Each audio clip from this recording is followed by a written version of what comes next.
So the next benefit, which is number 3, is to rid yourself from temptations and dissension, to rid yourself from evil that you come in contact with when you are out and about in your daily community life. Also, having to protect your religion from delving deep into those things, becoming involved with them. You're busy on the defense. And the defense, being on the defense, takes energy, it takes time, it takes bandwidth, if you will. And so when you are secluded, then you are not having to deal with these types of things. And it doesn't matter what time or what place, there's always some type of temptation, there's always some type of dissension, there's always some evil that is out and about. I mean, think about all of the fanaticism in the world, all of the prejudices, all of the different disputes and arguments that go on.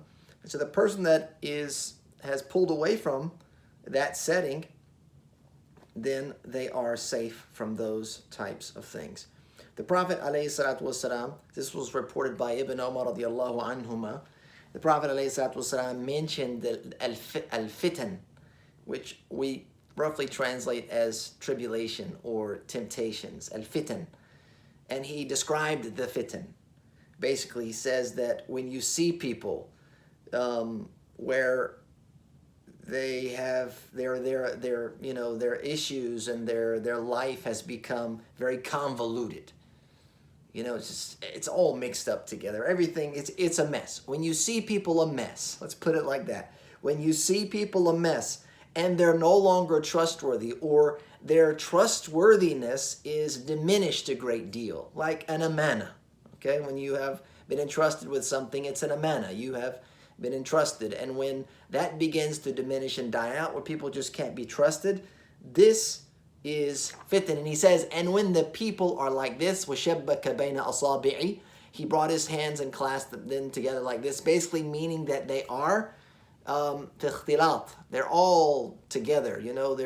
They're like living in close quarters, like what you would see in urban areas, where everyone is all lumped on top of each other. And we know right now the urban areas are typically hot spots for these types of difficulties and other things. And so it was asked, the Prophet ﷺ was asked, and what do you command me to do? And the Prophet ﷺ, he says, ilzam baytik, basically meaning stay at home. Stay at home, don't go out. وَامْلِكْ عَلَيْكَ لِسَانِكَ, and then take care of your tongue. Don't be speaking about these things. Don't get involved with these disputes, these arguments, this fitan, this temptation. Just don't get involved in this stuff. He says, "Imlik alayka lisanak," hold on to your tongue. Basically, take control of your tongue. Don't get involved with things that don't have anything to do with you. And we see now, even when we're going through problems and we're struggling through issues, a lot of people let this thing go. And they just talk freely.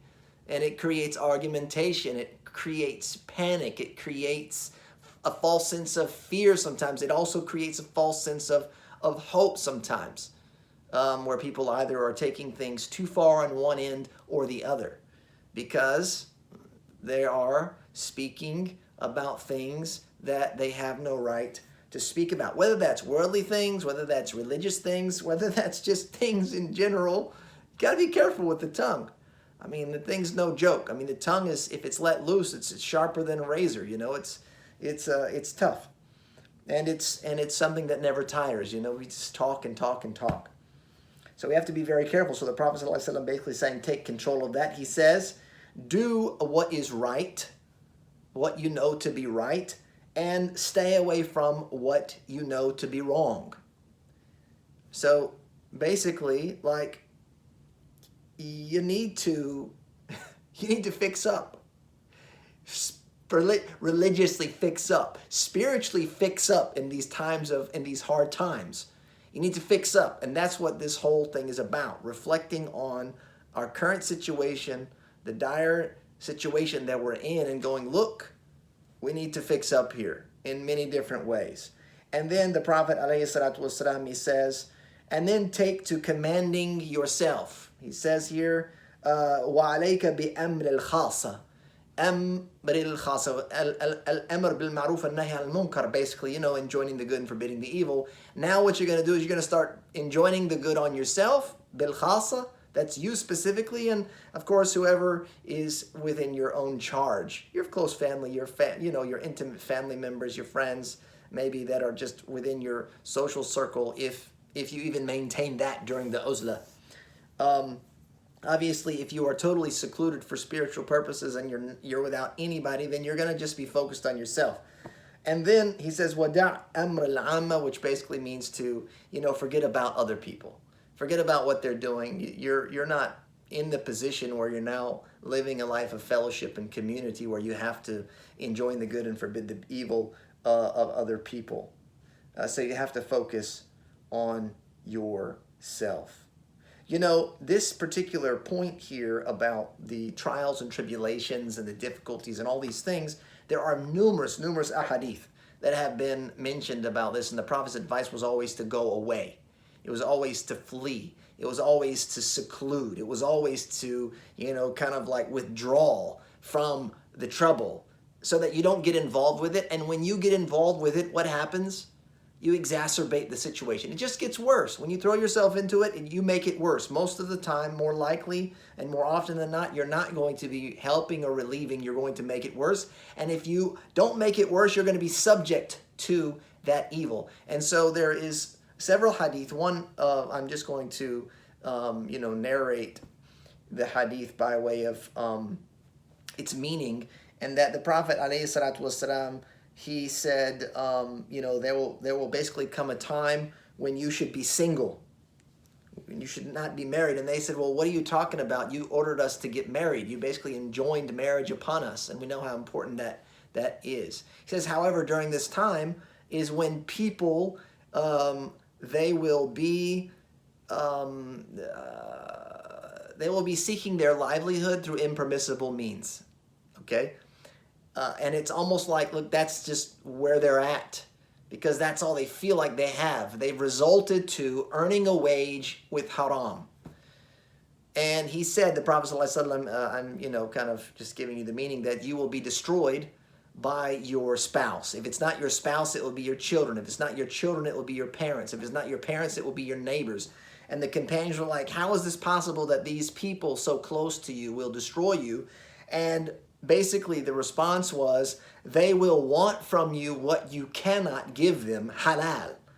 They will want from you what you cannot afford to give them from an honest wage. And so you will be pressured and pushed into going to seeking it in a means which is illicit, impermissible. And so he's saying, that's when you need to be single.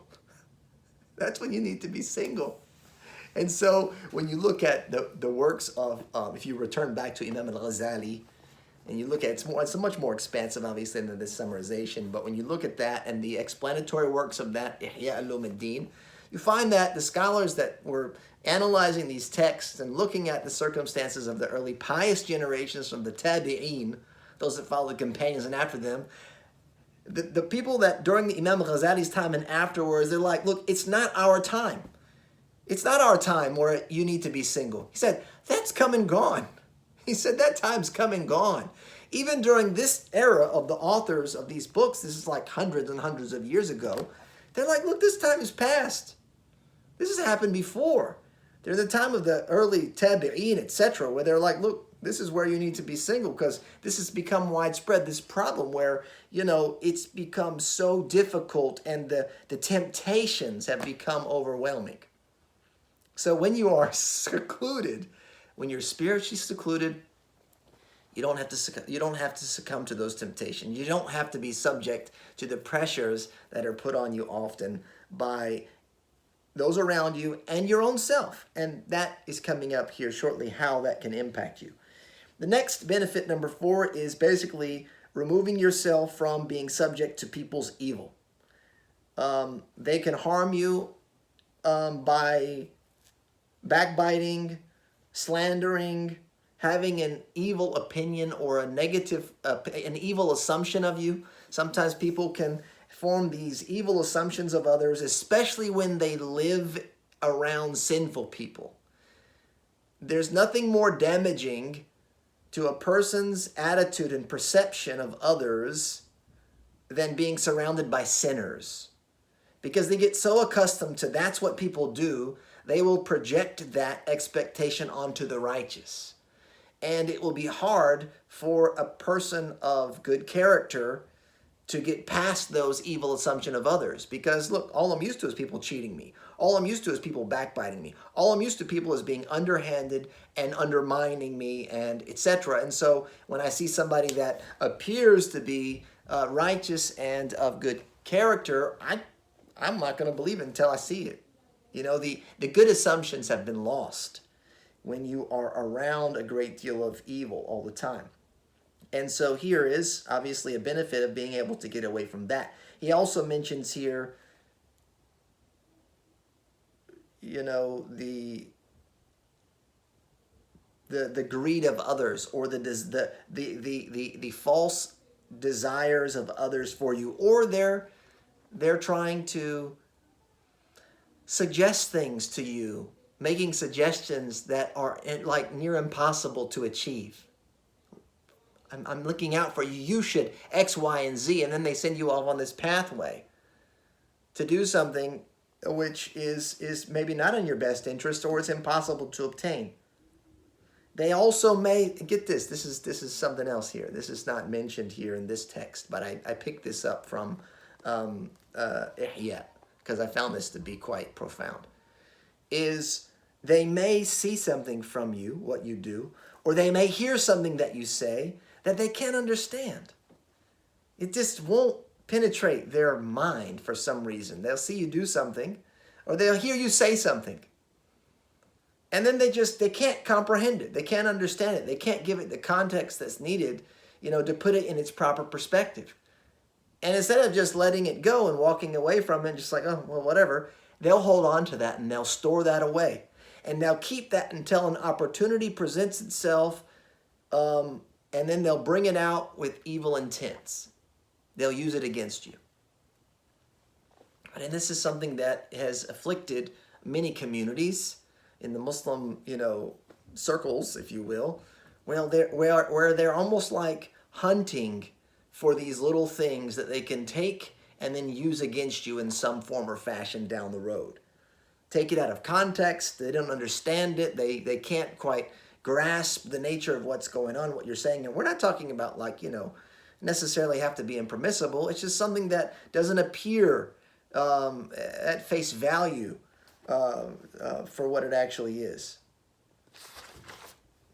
Also, you know, when you're mixing with people, it's near impossible to get away from others' envy or their enmity. You're going to have to face that. You're going to have to face the envy of others, the enmity of others, that they become disenfranchised or worried or upset with you. And then there's various other types of evils that a person would face, even from their own close circle of family and friends. It's possible that you run into these types of things, even among your intimate circles. So while you are spiritually secluded, you're free from all that. You're safe from all that stuff. And it was said by Umar radiallahu anhu, was reported that he said, "Al-uzla rahatun min khulta' as-su." Basically, that spiritual seclusion is like, you know, it's a retreat from the, you know, evils of, you know, mixing and fellowship. It was also mentioned, some other very, very powerful narrations. It says that one man said to his brother, and this happened to be Sufyan al-Thawri, he said to Thabit al-Basri. Thabit al-Basri was from the Tabi'een, the early generations of the Tabi'een. And he actually was the companion of Anas ibn Malik. He stayed in his company for like 40 years. And so you can understand the caliber of who Thabit al-Basri was. And then Sufyan al-Thawri doesn't require an introduction, one of the great pious of the past. So Thabit al-Basri said to Sufyan, he says, "Can I accompany you on Hajj?" He found out that he was going to Hajj. He said, "Can I accompany you on Hajj?" And so Sufyan al-Thawri, he said, "Look, why don't we just forget about that so that we can live our lives concealed by Allah subhanahu wa ta'ala, because I'm afraid that, basically, like, I'm afraid if we do that together, you know, that trip of Hajj, traveling together, it's very close quarters. You're just right there with each other. You're staying in the same tent, etc. He says, look, it's very likely that if we were to make this journey, I'm afraid that we would see from each other some things that would be unpleasant, right? So here, talking about, or giving an example, and these are pious, these are like saints, you know, these two are like saintly figures in our tradition. Sufyan al-Thawri and Thabit al-Basri says, look, even these saintly types where you would not expect anything but piety, like, look, we need to give each other space. We need space so that we're not introduced to the very, very, you know, base lowliness of what humans can be. So another example of this was with Imam Ahmad and Ali al-Madini. These were great imams of the past. They were also close friends and colleagues. Everyone knows Imam Ahmad, and Ali al-Madini was another of the greats of the past. And the same thing happened. Imam Ahmad was going to make Hajj, and he found out that Ali al-Madini was also going to make Hajj, and he suggested, basically saying, like, look, if I wasn't worried that, you know, on this journey some of our faults and lowliness would be exposed one to the other, I would make Hajj with you. But because of that, then I don't want to do it. You know, I want to have some separation and some space. Have some space. So this is one of the benefits, of course, of spiritual seclusion, and that is enjoying the satr, which is the concealment of Allah. That Allah subhanahu wa ta'ala would conceal you and conceal your sins, would conceal your honor and your status, and conceal your flaws and your weaknesses. We all have them. And basically you're not exposed, you don't have to expose those things to others all the time. And when you're secluded, you're of course safe from this. Number 5 is severing any greed that you may have, or greed of others of you. And basically this comes about trying to please people, trying to make people happy with you. And this, of course, is an impossible goal to achieve. You can't make everyone happy. It's almost insane to try and do that, to try and make everybody happy. In fact, you know, it was said that by satisfying none, you please everyone. If you basically disappoint everybody, they'll be happy. And what I mean by that is not that they're disappointed with you, meaning you satisfy none. So someone invites you over for their wedding and you go. And then someone else invites you to their wedding and then you go. And then another person invites you to their wedding and you're busy and you don't go. Or someone invites you, or they found out you went over and visited them, etc., etc. You can see where this would go. Where, look, I'm trying my best, and it depends on how big my social circle is. And that's why some of the pious said, look, don't have this big social circle of people. You'll never be able to keep up with it all. You'll never be able to fairly manage it all, and it's going to expose you to people's greed, if you will. They have this covetous desire of your presence or your attendance or your attention, and so you'll spread yourself too thin, and then it starts to wears people out, and then it starts to wear you out. And this is one of the benefits of social seclusion. Spiritual seclusion. Social seclusion is another thing. Spiritual seclusion. If you're doing this for spiritual reasons, this can be a great benefit. And this can be some of the harm that you're able to avoid by doing this. And then also your own greed that you may have for other people. You know, when you're around other people and you see what it is that they're doing, it may be that they have nice things and they have a very, a fancy life and beautiful possessions, or a spouse that's very attractive, etc. And so you're looking at all of these worldly delights, and it starts to move you inside, and you become greedy and covetous of what they have. And this covetousness begins to increase the more you are around these situations and these environments.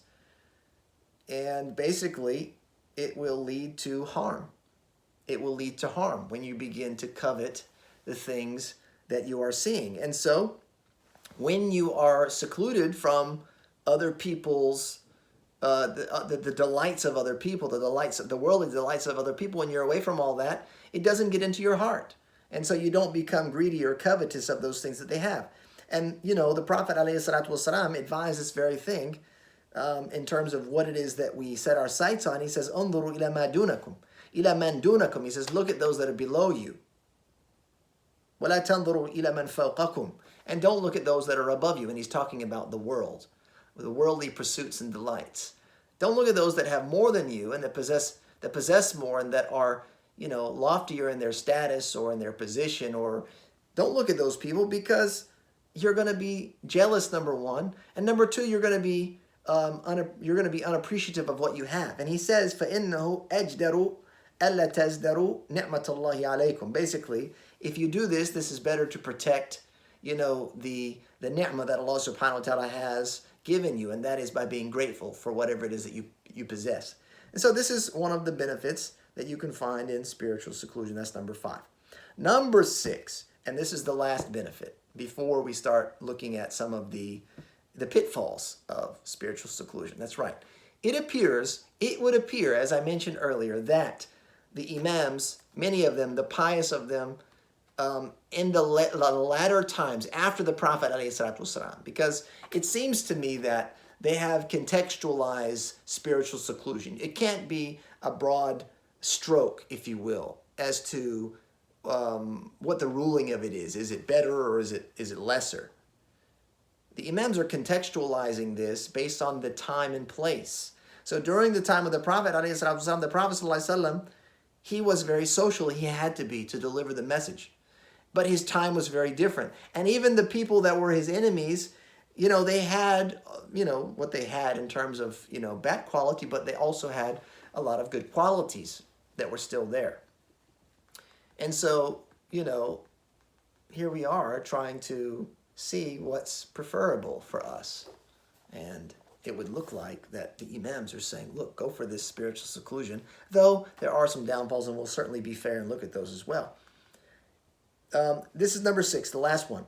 The imam, he says, al-khulasu min mushahadat al-thuqala. Basically here is wal-humqa. You are going to save yourself from having to witness people that are dense, that are slow.